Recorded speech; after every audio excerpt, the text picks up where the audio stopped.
But we read in Ephesians 3, there's a wisdom that God wants to show to the angelic authorities in the heavenly places. ಇಲ್ಲಿ ಪರಲೋಕ ಒಂದು ಅಧಿಕಾರದಲ್ಲಿ ದೇವರು ಒಂದು ಜ್ಞಾನವನ್ನು ತೋರಿಸಲಿಕ್ಕೆ ಬಯಸಿದ್ರು ಅಂತ. Those authorities are not the good angels but the bad angels. ಆ ಒಂದು ದೂತರು ಯಾರು ಅಂದ್ರೆ ಒಳ್ಳೆಯ ದೂತರಲ್ಲ, ಕೆಟ್ಟ ದೂತರು. Do you know how the devil became the devil? So ಹೇಗೆ ಸೈತಾನ್ ಒಬ್ಬ ಕೆಟ್ಟವನಾದ ಗೊತ್ತಾ? Long before God created man, ದೇವರು ಮನುಷ್ಯನನ್ನು ಸೃಷ್ಟಿ ಮಾಡೋದಕ್ಕೆ He made the heaven and the earth. ಪರಲೋಕ ಭೂಲೋಕವನ್ನು ಸೃಷ್ಟಿ ಮಾಡಿದ. And then He made the angels. ನಂತರ ದೂತರನ್ನ ಸೃಷ್ಟಿ ಮಾಡಿದ. And He made one person the head of the angels. ಅವರಿಗೆಲ್ಲರಿಗೂ ಒಬ್ಬನನ್ನ ನಾಯಕನನ್ನಾಗಿ ಮಾಡಿದರು. We don't know his name. ಅವನ ಹೆಸರು ಗೊತ್ತಿಲ್ಲ. But he was the head of the angels. ಅವನು ಒಬ್ಬ ನಾಯಕನಾಗಿದ್ದನು. But one day he became proud. ಒಂದು ದಿವಸ ಅವನು ಅಹಂಕಾರಿಯಾಗಿದ್ದನು. I am the head of the angels. ನಾನು ಎಲ್ಲ ದೂತರಿಗೂ ನಾಯಕನಾಗಿದ್ದೇನೆ. And I don't want them to worship God, I want them to worship me. ಅವರು ಎಲ್ಲ ದೇವರನ್ನು ಆರಾಧಿಸೋದು ಬೇಡ, ನನ್ನನ್ನು ಆರಾಧಿಸಲಿ ಅವರು ಅಂತ ಹೇಳಿ. I've seen some elders like that. ನಾನು ಕೆಲವು ಹಿರಿಯರನ್ನ ಹಾಗೆ ನೋಡಿದ್ದೀನಿ. Who draw the attention of people to themselves and not to God. So ಅವರು ಜನರ ಒಂದು ನೋಟವನ್ನು ತಮ್ಮ ಕಡೆಗೆ ಸೆಳೀತಾರೆ, ದೇವರ ಕಡೆಗೆಲ್ಲ. Who want people to appreciate them and not appreciate God. ಅವರು ಜನರು ತಮ್ಮನ್ನ ಮೆಚ್ಚಿಕೊಳ್ಳಬೇಕು, ದೇವರನ್ನಲ್ಲ ಅಂತ. That is the sin by which an angel became a devil in 1 second. ಹಾಗೆ ಆ ಒಬ್ಬ ಸೈತಾನನಾದನು ಒಂದೇ ಕ್ಷಣದಲ್ಲಿ. This head of the angels, ಈ ಒಂದು ನಾಯಕನು, ದೂತರ ನಾಯಕ, proud because he was the most beautiful. ಅವನು ಯಾಕೆ ಅಂದ್ರೆ ಅವನು ಸುಂದರನಾಗಿರೋದ್ರಿಂದ ಅವನು ಅಹಂಕಾರಿ. He was proud because he was the cleverest. ಅವನು ಅಹಂಕಾರಿಯಾದನು ಯಾಕೆ ಅಂದ್ರೆ ಬುದ್ಧಿವಂತನಾಗಿರೋದ್ರಿಂದ. It's very dangerous when you are the most beautiful. ನೀವು ಬಹಳ ಸುಂದರವಾಗಿದ್ರೆ ಬಹಳ ಅಪಾಯ ಇದೆ. And it's very dangerous when you are the cleverest person in your church. ನೀನು ಸಭೆಯಲ್ಲಿ ಬಹಳ ಬುದ್ಧಿವಂತನಾಗಿದ್ರೂ ಅಪಾಯ ಇದೆ. I'm not saying you have to fall, I'm just saying you're in danger. So ನಾನು ಹೇಳ್ತಾ ಇರೋದು ನೀವು ಬಿದ್ದೋಗ್ತೀರಾ ಅಂತ ಅಲ್ಲ, ನೀವು ಅಪಾಯದಲ್ಲಿದ್ದೀರಾ ಅಂತ. And he had this high position also, this angel. ಅವನಿಗೆ ಅದು ದೊಡ್ಡ ಅಧಿಕಾರ ಕೂಡ ಇತ್ತು. ಒಬ್ಬ ದೂತನಾಗಿ 3 things. ಅವನಿಗೆ 3 ಇತ್ತು. He was good looking, ಸುಂದರನು, he was clever, ಬುದ್ಧಿವಂತನು, and he had a high position. ಅವನಿಗೆ ಅಧಿಕಾರವಿತ್ತು. And as soon as he became proud of these 3, ಈ 3 ವಿಷಯದಲ್ಲಿ ಅವನು ಅಹಂಕಾರಿಯಾದಾಗ God cast him down. ದೇವರು ಆತನನ್ನು ಕೆಳಗೆ ದಬ್ಬಿಬಿಟ್ಟನು. And he became the devil. ಆ ನಂತರ ಅವನು ಸೈತಾನನಾದ. So there are 3 heavens, God is in the 3rd heaven. ಅಲ್ಲಿ 3 ಪರಲೋಕಗಳಿದೆ, 3ನೆಯ ಲೋಕದಲ್ಲಿ ದೇವರಿದ್ದಾರೆ. The first heaven is what you see, the sun and the stars and all that. ಇಲ್ಲಿ ನಾವು ಸೂರ್ಯ ನಕ್ಷತ್ರಗಳನ್ನು ನೋಡ್ತೀವಿ, ಅದು ಮೊದಲನೆಯ ಇದು. Third heaven is right on top where God dwells. 3ನೇ ಲೋಕ ದೇವರು ವಾಸಿಸುವಂತದ್ದು. In between is the second heaven. ಆ ಮಧ್ಯದಲ್ಲಿ ಒಂದು ಎರಡನೆಯ ಲೋಕವಿದೆ. So the angel was cast down from God's heavens and he came to the second heaven. ಆ ಒಂದು ದೇವರ ಸಮ್ಮುಖದಿಂದ ಈ ದೂತನನ್ನು ದಬ್ಬಿಸಲ್ಪಟ್ಟಾಗ ಅವನು ಎರಡನೇ ಲೋಕದಲ್ಲಿ. That is where all the devil and his angels are today. ಸೈತಾನ ಮತ್ತು ಆತನ ದೂತರು ಆ ಲೋಕದಲ್ಲಿ ಇದ್ದಾರೆ. That's why when you try to pray to God there is a lot of obstruction. ನೀವು ಪ್ರಾರ್ಥನೆ ಮಾಡಲಿಕ್ಕೆ ಹೋದಾಗ ಅದಕ್ಕೆ ಬಹಳ ತಡೆ ಉಂಟಾಗುತ್ತೆ. Because between you and God the devil is trying to stop you from praying. ನಿಮ್ಮ ಮತ್ತು ದೇವರ ಮಧ್ಯದಲ್ಲಿ ಸೈತಾನನ ಆತನ ದೂತರು ತಡಿಲಿಕ್ಕೆ ಪ್ರಯತ್ನ ಮಾಡ್ತಾರೆ. Why is it we find it easier to speak to people than to speak to God? ಯಾಕೆ ನಮಗೆ ಮನುಷ್ಯರ ಬಳಿಯಲ್ಲಿ ಮಾತಾಡಲಿಕ್ಕೆ ಸರಾಗವಾಗುತ್ತೆ, ಆದ್ರೆ ದೇವರ ಬಳಿ ಕಷ್ಟ ಆಗುತ್ತೆ. Because between you and people the devil is not trying to stop you. So ಮನುಷ್ಯರ ಮಧ್ಯದಲ್ಲಿ ಸೈತಾನ ತಡಿಲಿಕ್ಕೆ ಪ್ರಯತ್ನ ಮಾಡ್ತಾನೆ. But when you try to reach the third heaven to God, the devil is in the second heaven trying to stop you. ಮೂರನೇ ಲೋಕ ದೇವರಿಗೆ ನಾವು ಸಂಧಿಸಲು ಪ್ರಯತ್ನ ಮಾಡಿದಾಗ ಸೈತಾನ ತಡಿಲಿಕ್ಕೆ ಪ್ರಯತ್ನ ಮಾಡ್ತಾನೆ. There's only one way to penetrate through that second heaven. ಆ ಒಂದು ಮೂರನೇ ಲೋಕಕ್ಕೆ ನಾವು ನುಗ್ಗಿ ಹೋಗಬೇಕು ಅಂತ ಒಂದೇ ದಾರಿ ಇದೆ. And that is to praise God and thank him. ಅದು ಒಂದು ದಾರಿ ಯಾವುದು ಅಂದ್ರೆ ದೇವರಿಗೆ ಸ್ತೋತ್ರ ಮಾಡೋದು, ಧನ್ಯವಾದ ಹೇಳೋದು. So have you found whenever you kneel down to pray you feel sleepy? ನೀವು ಪ್ರಾರ್ಥನೆ ಮಾಡಲಿಕ್ಕೆ ಮೊಣಕಾಲು ಹಾಕಿದಾಗ ನಿಮಗೆ ನಿದ್ರೆ ಬರುತ್ತೆ, ಯಾಕೆ ಗೊತ್ತಾ? And you begin to think of all the 101 things you never thought about as soon as you kneel down. ನಿಮ್ಮ ಮನಸ್ಸಿನಲ್ಲಿ ಯಾವುದೋ ಬಹಳ ವಿಷಯಗಳು ನಿಮ್ಮ ಮನಸ್ಸಿಗೆ ಬರುತ್ತೆ ಗೊತ್ತಾ, ಬೇರೆ ವಿಷಯಗಳು. Because that's what the devil, he doesn't want you to pray. ಯಾಕೆಂದ್ರೆ ಸೈತಾನ ನೀವು ಪ್ರಾರ್ಥನೆ ಮಾಡೋದು. When that happens, ಆವಾಗ ಆತರ ಆದಾಗ you must stop praying. ನೀವು ಪ್ರಾರ್ಥನೆ ಮಾಡೋದು ನಿಲ್ಲಿಸಬೇಕು. Stand up, ನಿಂತು just raise your hands, ನಿಮ್ಮ ಕೈ ಮೇಲೆತ್ತಿ and start praising God. ದೇವರನ್ನು ಸ್ತೋತ್ರ ಮಾಡಲು ಪ್ರಾರಂಭಿಸಿ. And give thanks to him. ದೇವರಿಗೆ ಕೃತಜ್ಞತೆ. And you do that for 2-3 minutes. 2-3 ನಿಮಿಷ ಹಾಗೆ ಮಾಡಿ. You will get through to God immediately. ದೇವರ ಬಳಿಗೆ ಹೋಗಲಿಕ್ಕೆ then you pray. ನಂತರ ಪ್ರಾರ್ಥಿಸಿ. It's always the best way. ಇದು ಬಹಳ ಒಳ್ಳೆಯ ವಿಧಾನ. You try it. If you don't believe me, you try it. ನೀವು ನಂಬಿಲ್ಲ ಅಂದ್ರೆ ಅದನ್ನ ಪ್ರಯತ್ನ ಮಾಡಿ. If you praise God, you'll never have a problem praising God. ನೀವು ದೇವರಿಗೆ ಸ್ತೋತ್ರ ಮಾಡಿದ್ರೆ ದೇವರಿಗೆ ಪ್ರಾರ್ಥನೆ ಮಾಡೋದು ಕಷ್ಟ ಆಗಲ್ಲ. And you keep on praising God, one day God may give you the gift of tongues as well. ನೀವು ದೇವರಿಗೆ ಸ್ತೋತ್ರ ಮಾಡ್ತಾ ಇದ್ರೆ ಒಂದು ದಿವಸ ಅನ್ಯ ಭಾಷೆ ಮಾತಾಡೋ ವರವನ್ನು ಕೊಡಬಹುದು. Some people say, I want a gift of tongues. ನನಗೆ ಅನ್ಯ ಭಾಷೆ ಮಾತಾಡೋ ವರ ಬೇಕು ಅಂತ ಕೇಳ್ತಾರೆ. God says, you are not even praising me in English. Why should I give you another language? ನಿನಗೆ ಗೊತ್ತಿರೋ ಭಾಷೆ ಕನ್ನಡದಲ್ಲೇ ನೀನು ದೇವರಿಗೆ ಸ್ತೋತ್ರ ಮಾಡ್ತಾ ಇಲ್ಲ, ಯಾಕೆ ನಿನಗೆ ಅನ್ಯ ಭಾಷೆ ಕೊಡಬೇಕು ಅಂತ ಕೇಳ್ತಾರೆ.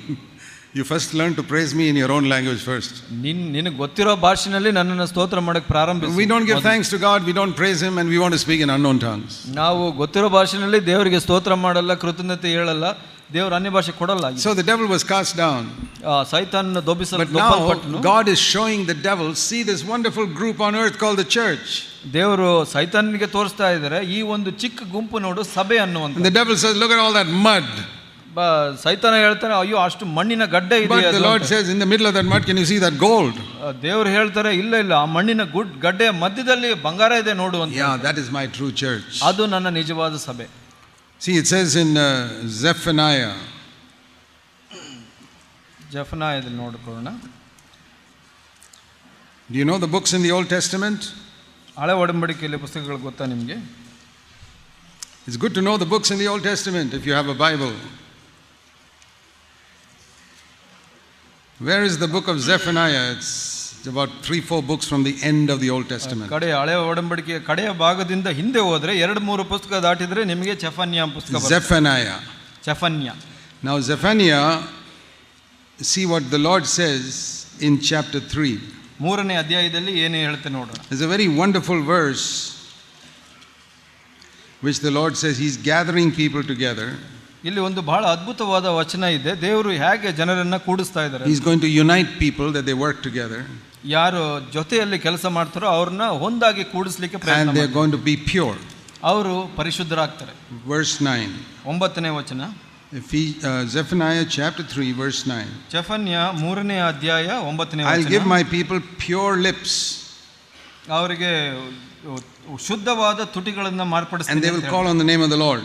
ಅವರು ಯೆಹೋವನನ್ನು ಸೇವಿಸ್ತಾರೆ ಅಂತ ಹೇಳ್ತಾರೆ. And they will work shoulder to shoulder. They'll work together. ಅವರು ಒಂದಾಗಿ ಒಮ್ಮನಸ್ಸಿನಿಂದ ಕೆಲಸ ಮಾಡ್ತಾರೆ. With one shoulder they will work. ಅವರು ಭುಜಕ್ಕೆ ಭುಜ ಕೊಟ್ಟು ಕೆಲಸ ಮಾಡ್ತಾರೆ ಅಂತ ಹೇಳುತ್ತೆ. That is the church. ಅದೇ ಸಭೆ. With pure lips. ಶುದ್ಧವಾದ ತುಟಿ. Calling on the name of the Lord. ಕರ್ತನನ್ನ ಕರೀತಾರೆ. And serving together. ಜೊತೆಯಲ್ಲಿ ಸೇರಿ ಸೇವೆ ಮಾಡ್ತಾರೆ. From the rivers of Ethiopia, my worshippers all over, they will come, all from the whole world. ಅವರು ಬೇರೆ ಚದುರದ ಜನರು, ನನ್ನ ಭಕ್ತರು ಬೇರೆ ಎಲ್ಲ ಕೋಶಿನ ನದಿಗಳ ಆಚೆಯಿಂದ ನನ್ನ ಬಳಿಗೆ ಬರ್ತಾರೆ ಅಂತ ಹೇಳ್ತಾರೆ. But some of them are mud. ಆದರೆ ಅದರಲ್ಲಿ ಕೆಲವರು ಮಣ್ಣಿನ. So God says in the middle of verse 11. 11ನೇ ವಚನದ ಮಧ್ಯದಲ್ಲಿ ಹೇಳುತ್ತೆ, From the midst I will remove all the proud people. ಆ ಮಧ್ಯದಲ್ಲಿ ಹೇಳುತ್ತೆ, ಆಗ ಅತಿ ಗರ್ವದಿಂದ ಮೆರೆಯುವವರನ್ನು ನಿನ್ನೊಳಗಿನಿಂದ ತೊಲಗಿಸಿ ಬಿಡುವೆ. Middle of verse 11. 11ನೇ ವಚನದ I will remove all the proud people from there. ಅತಿ ಗರ್ವಿಷ್ಠರಿಂದ ಮೆರೆಯುವವರನ್ನ ಅವರ ಮಧ್ಯದಿಂದ ತೊಲಗಿಸಿ ಬಿಡ್ತೀನಿ. That's like these people who mine for gold, they remove all the mud and all the metals. ಆ ಒಂದು ಗಣಿಯಲ್ಲಿ ಆ ಒಂದು ಮಣ್ಣನ್ನು ತೆಗೆದು ಆ ಶುದ್ಧ ಮಾಡೋರು ಮಣ್ಣನ್ನೆಲ್ಲ ತೆಗೆದು ಬಿಡೋತರ. And then what will be left? ಏನು ಉಳಿಯುತ್ತೆ ಅಲ್ಲಿ? Verse 12, there will be left among you a humble people. ಅಲ್ಲಿ 12ನೇ ವಚನದಲ್ಲಿ ದೀನ ದರಿದ್ರ ಜನರನ್ನು ನಿನ್ನಲ್ಲಿ ಉಳಿಸುವೆನು. And they are people who will trust in the Lord. ಅವರು ದೇವರ ನಾಮದಲ್ಲಿ ಆಶ್ರಯ. Verse 13, they won't tell any lies. ಅವರು ಸುಳ್ಳಾಡರು. 13ನೇ ವಚನ. That is the true church. ಅದು ನಿಜವಾದ ಸಭೆಯಾಗಿದೆ. God is going to remove all the proud people. ದೇವರು ಅವರ ಮಧ್ಯದಿಂದ ಅಹಂಕಾರಿಗಳನ್ನು ತೊಲಗಿಸಿ, He will leave the humble people who don't tell any lies. ದೀನರನ್ನ ಸುಳ್ಳಾಡದೆ ಇರೋರನ್ನ ಒಂದಾಗಿ ಸೇರಿಸ್ತಾರೆ. So that teaches me one or two things. ಅದರಲ್ಲಿ ನನಗೆ 1-2 ವಿಷಯಗಳು ಗೊತ್ತಾಗುತ್ತೆ. There are two things God values very greatly.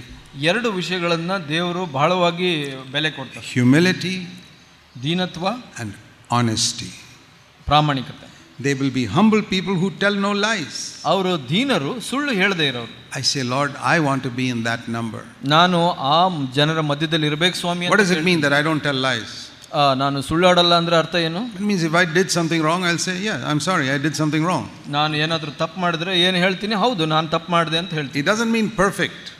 ಹಾಗಂದ್ರೆ ಪೂರ್ಣತೆ ಅಲ್ಲ. Supposing you break some machine in your office. ನಿಮ್ಮ ಕಚೇರಿನಲ್ಲಿ ಒಂದು machine ಮುರಿದಾಕ್ಬಿಡ್ತೀರಾ. You used it and you spoiled something. ನೀವು ಕೆಲಸ ಮಾಡುವಾಗ ಕೆಟ್ಟು ಹೋಗ್ಬಿಡುತ್ತೆ. but nobody saw you. ಯಾರು ನೋಡ್ಲಿಲ್ಲ. So the manager in the office comes and calls all the staff and say, who spoiled this machine? ಆ ಮ್ಯಾನೇಜರ್ ಬಂದು ಎಲ್ಲ ಕೆಲಸದವ್ರನ್ನ ಕರೆದುಬಿಟ್ಟು ಯಾರು ಕೆಡಿಸಿದ್ದು ಈ ಮಿಷಿನ್ ಅಂತ ಕೇಳಿದ್ರೆ Everybody will keep quiet. ಎಲ್ಲರೂ ಸುಮ್ಮನೆ ಇರ್ತಾರೆ. But if you are a Christian, ನೀವು ಕ್ರೈಸ್ತರಾಗಿದ್ರೆ you say, yeah, I'm sorry, I did that. ಹೌದು ನಾನೇ ಮಾಡಿದ್ದು ಅದನ್ನ. That is honesty. ಅದು ಪ್ರಾಮಾಣಿಕತನ. You may lose your job, ನಿಮಗೆ ಕೆಲಸ ಹೋಗ್ಬೋದು, but God will be happy with you. ಆದ್ರೆ ದೇವರು ನಿಮ್ಮ ಬಗ್ಗೆ He Santhosh will give you a better job. ನಿಮಗೆ ದೇವರು ಒಳ್ಳೆ ಕೆಲಸ ಕೊಡ್ತಾರೆ. God loves honest people. ದೇವರು ಪ್ರಾಮಾಣಿಕರನ್ನ ಪ್ರೀತಿಸ್ತಾರೆ. He loves children who don't cheat in their examinations. ಮಕ್ಕಳು ಯಾರು ಪರೀಕ್ಷೆನಲ್ಲಿ ಮೋಸ ಮಾಡೋದಿಲ್ವೋ ಅವ್ರನ್ನ ದೇವರು ಪ್ರೀತಿಸ್ತಾರೆ. The people who cheat may get better marks. ಮೋಸ ಮಾಡೋರು ಒಳ್ಳೆ ಅಂಕಗಳನ್ನು ಪಡ್ಕೊಳ್ಬಹುದು. But the people who are honest, God will lead them higher in the Christian life. ಯಾರು ಪ್ರಾಮಾಣಿಕರಾಗಿರ್ತಾರೆ ಜೀವಿತದಲ್ಲಿ ದೇವರು ಮುಂದೆ ನಡೆಸ್ತಾರೆ. So always seek to humble yourself. ಯಾವಾಗಲೂ ನಿಮ್ಮನ್ನು ನೀವು ತಗ್ಗಿಸ್ಕೊಳ್ಳೋಕೆ ಪ್ರಯತ್ನ Make sure you never tell a lie. ಯಾವಾಗಲೂ ಇದನ್ನ ತಿಳ್ಕೊಳ್ಳಿ, ಸುಳ್ಳು all the others God will remove. ಇಲ್ಲ ಅಂದ್ರೆ ದೇವರು ನಿಮ್ಮನ್ನ ತೊರೆದು ಬಿಡ್ತಾರೆ. And this is the wisdom God is showing to the devil. ಈ ಒಂದು ಜ್ಞಾನವನ್ನ ದೇವರು ಸೈತಾನನಿಗೆ ತೋರಿಸ್ತಾ God ಇದ್ದಾರೆ. is saying to the devil and all his demons, ಈ ಒಂದು ಸೈತಾನ ದೂತರಿಗೆ ದೇವರು ತೋರಿಸ್ತಾ ಇದ್ದಾರೆ. see the world, ಈ ಲೋಕವನ್ನ ನೋಡಿ, how you have corrupted everybody in the world ಲೋಕದಲ್ಲಿ ಎಲ್ಲರನ್ನ ಹೇಗೆ ಕೆಡಿಸಿದೀಯ ನೋಡಿ. with pride, ಅಹಂಕಾರದಿಂದ, telling lies, ಸುಳ್ಳು ಹೇಳೋದ್ರಿಂದ, and impurity. ಒಂದು ಅಶುದ್ಧತ್ವದಿಂದ. But see, in the midst of it, can you see this little few people I've got? ಈ ಜನರ ಮಧ್ಯದಲ್ಲಿ ಕೆಲವೇ ಜನರು ನೋಡ್ತೀಯ ದೇವರ ಜನರನ್ನ. Have you seen these people in Hubli? ಈ ಹುಬ್ಬಳ್ಳಿಯಲ್ಲಿ ಕೆಲವೇ ಜನ, and ಹುಲಗಿನಲ್ಲಿ, in few places, ಇನ್ನು ಕೆಲವು ಜಾಗದಲ್ಲಿ. not everybody who sits in the church, ಎಲ್ಲರೂ ಸಭೆಯಲ್ಲಿ ಕುಂತ್ಕೊಳ್ಳೋರಲ್ಲ. but the few people in the midst of the church who are really humble, ಆ ಸಭೆಯ ಮಧ್ಯಭಾಗದಲ್ಲಿ ಕೆಲವೇ ಜನರು ದೀನರಾಗಿದ್ದಾರೆ, who are really honest and pure, ಪ್ರಾಮಾಣಿಕರಾಗಿದ್ದಾರೆ, ಶುದ್ಧರಾಗಿದ್ದಾರೆ ನೋಡು. and the devil, he tells the devil, see them, this is the people I have. ನೋಡು ಸೈತಾನನೇ, ಈ ಜನಗಳು ನನ್ನವರು, ನಾನು ಹೊಂದಿರೋರು. In the midst of the church there are these few who are my body. ಈ ಸಭೆಯ ಮಧ್ಯದಲ್ಲಿ ಇರೋರು ನನ್ನ ದೇಹವಾಗಿದ್ದಾರೆ. You must seek to be in that number. ಆ ಸಂಖ್ಯೆಯಲ್ಲಿ ನೀವಿರಲು ಪ್ರಯಾಸ ಪಡಬೇಕು. That is the body that the Lord Jesus is building today. ಆ ಒಂದು ದೇಹವನ್ನ ಕರ್ತನಾದ ಯೇಸು ಕಟ್ತಾ ಇರೋದು.